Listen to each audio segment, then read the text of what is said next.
لیکسیون 11 German زبان کا سبق نمبر 11 عنوان ہے جرمن زبان میں دن کے اوقات حرف جار کے بغیر۔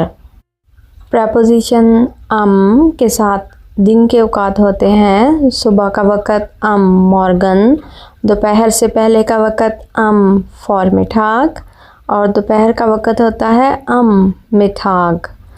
دوپہر کے بعد کا وقت ہوتا ہے ناخمیٹاگ اور شام کو کہتے ہیں آبند، اور رات ہوتی ہے ان دیا ناخت۔ ان کے باقی اوقات کے ساتھ پریپوزیشن استعمال ہوتی ہے اور ناخت رات کے ساتھ ان دیا استعمال کی جاتی ہے۔ پریپوزیشن کے ساتھ پہلا لفظ بڑا لکھا جاتا ہے وداؤٹ پریپوزیشن یعنی حرف جار کے بغیر۔ لفظ کا پہلا حرف چھوٹا لکھا جاتا ہے اور آخر میں ایس کا اضافہ کیا جاتا ہے۔ پریپوزیشن کے ساتھ ہوتا ہے مورگن اور پریپوزیشن کے بغیر ہوگا مورگنز۔ فورمیٹاگ ہوتا ہے پریپوزیشن کے بغیر فورمیٹاگز۔ میٹاگ میٹاگز۔